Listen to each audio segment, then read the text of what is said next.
Theory of general relativity. It explains gravity as a consequence of the curvature of space and time caused by the presence of mass and energy. The theory was formulated by Albert Einstein in 1915. So, let's break it down. Objects with mass create dents in spacetime, which we experience as gravity. But how exactly? Similar to how a bowling ball is placed on a trampoline, causing it to dip. This dip represents the curvature of spacetime caused by massive objects like the Earth. It explains gravity not as a force, but as the curvature of spacetime. Massive objects bend spacetime just like how the bowling ball curves the trampoline, and objects like planets follow the curves created, appearing as if pulled by gravity. This theory also predicts gravitational waves, ripples in spacetime, and time dilation, time running slower in stronger gravity, such as around black holes. Special theory of relativity. Special relativity, proposed by Einstein, is about how space and time can change based on how fast you move. It's built on two big ideas. One, no matter how fast you're going, the rules of physics won't change for you. Two, everyone sees the speed of light as the same, even if they're moving towards it, away from it, or standing still. So what exactly would this mean? Let us consider the case of two twins, Alice and Bob. Alice stays on Earth while Bob takes a spaceship on a super high-speed trip to a distant star and back. According to special relativity, due to Bob's high speed, time will run slower for Bob compared to Alice. When Bob returns, he might be younger than Alice even though they started the same age. This is called time dilation. The spaceship might appear shorter in the direction of its motion from Alice's perspective.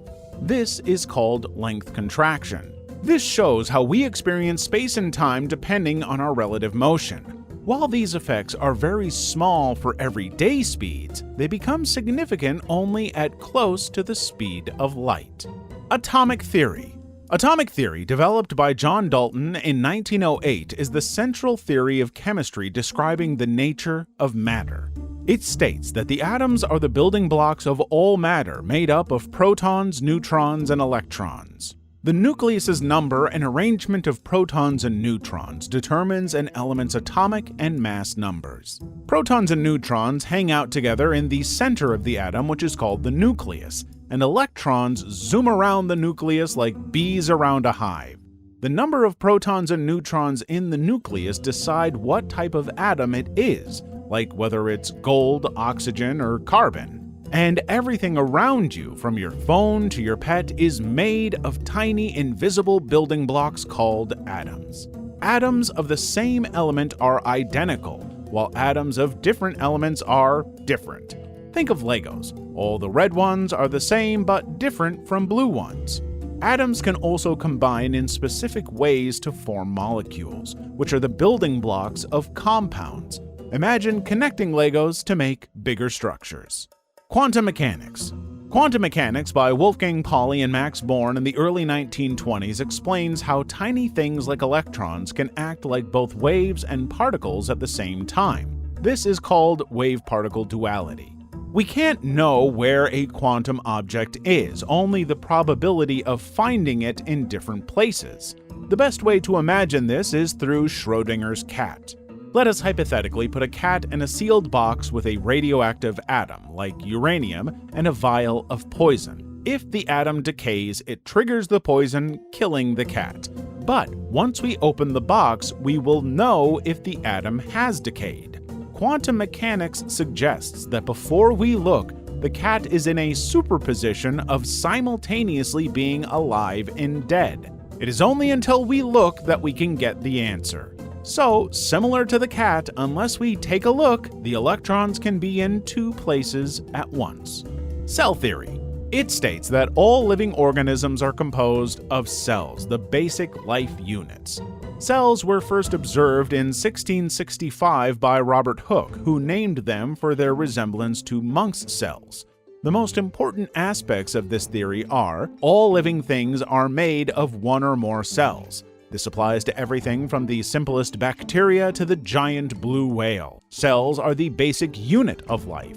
They carry out all the essential functions an organism needs to survive, like growing, reproducing, and obtaining energy. New cells come from existing cells. They don't just appear out of thin air. Cells divide to create new ones, ensuring the continuation of life.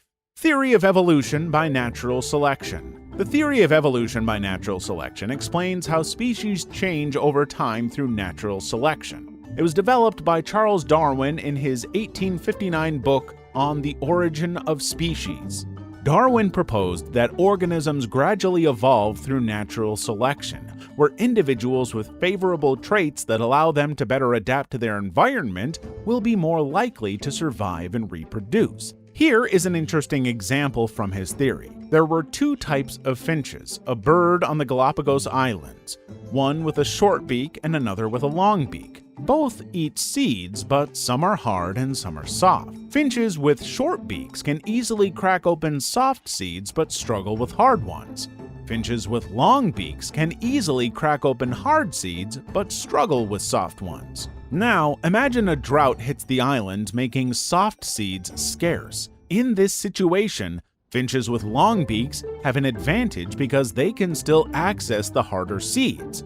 Finches with short beaks may struggle to find enough food to survive. Over time, if the droughts become more frequent, finches with long beaks will be more likely to survive and reproduce, passing on their genes for long beaks. Finches with short beaks may become less common or even disappear and become extinct. This is a simplified example of how natural selection can work. The environment favors certain traits, leading to changes in a population over generations.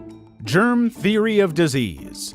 The germ theory of disease states that microscopic organisms called pathogens or germs can cause disease.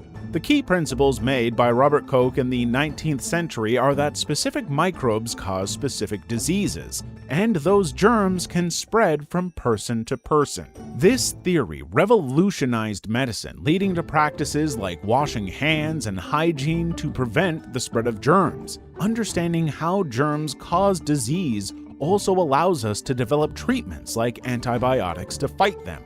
It remains a cornerstone of modern medicine and helps us stay healthy by understanding the invisible enemies that can make us sick. Big Bang Theory. The Big Bang Theory from Catholic priest and scientist Georges Lemaire explains that the universe began approximately 13.8 billion years ago as an extremely hot, dense point called a singularity. Suddenly, it exploded in an event we call the Big Bang. In the first moments after the Big Bang, the universe rapidly expanded and cooled, going from extremely high energy and temperature to the cooler state observed today. Evidence supporting the Big Bang includes the observed expansion of the universe and the abundance of light elements like hydrogen and helium. Our universe has continued to expand since the Big Bang, driven by dark energy even faster than the speed of light, which is insane, given the speed of light is 983,571,056 feet per second. The Big Bang Theory successfully explains multiple observations and is the foundation of modern cosmology. However, it does not address the cause of the initial expansion or the events preceding the Big Bang, leaving the absolute origin of the universe an open question. Theory of electromagnetism. James Maxwell's theory of electromagnetism describes how charged particles like electrons interact through electric fields and create magnetic fields. Moving charges or changing magnetic fields generates electric fields, so electricity and magnetism are linked. Think of tiny invisible magnets around these charged particles, electrons. Positively charged particles have these magnets pointing outward, while negatively charged particles have them pointing inward. These magnets are not like the ones we use in everyday life, but represent a force field that interacts with other charged particles. Similar charges, i.e. positive and positive, repel each other because their magnets push against each other. Opposite, i.e. positive and negative charges, attract each other because their magnets pull together. It has countless applications in everyday life, from powering our homes to enabling communication technologies like phones and the internet.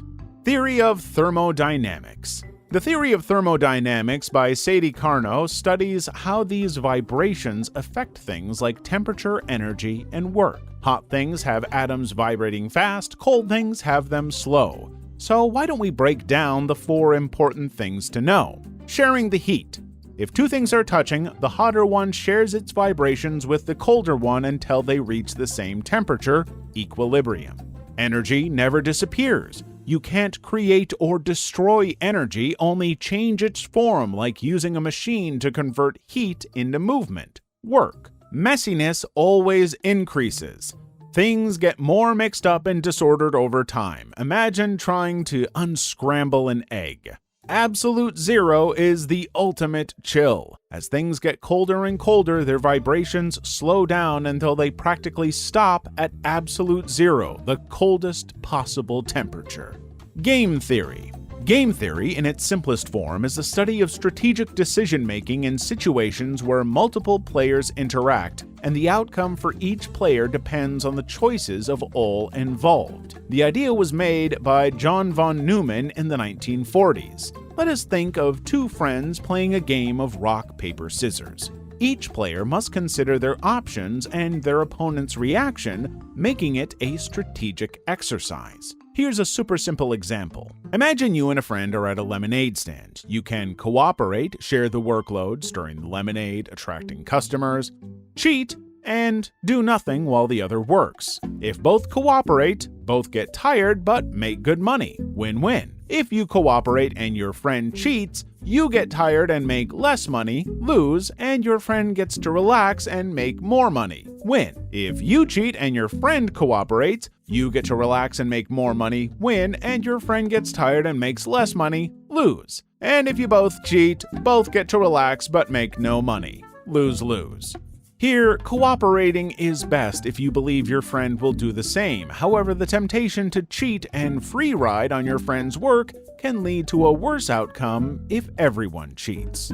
Climate change theory. The theory of climate change by Svante Arrhenius of 1896 explains how the global climate system is warming due to human activities that increase greenhouse gas emissions, primarily burning fossil fuels. The increased concentration of greenhouse gases like carbon dioxide and methane in the atmosphere enhances the greenhouse effect and traps more heat near the Earth's surface. This leads to global warming and related climatic effects like rising sea levels, ice melt, shifting rain patterns, and extreme weather events. Since the Industrial Revolution, rising global temperatures, sea levels, declining ice sheets, and climate model simulations demonstrated human influence versus natural factors. Climate change theory shows how human activity has dramatically disturbed the global climate system, pushing it out of balance. Reducing climate change requires steep reductions in greenhouse gas emissions and adaptation measures.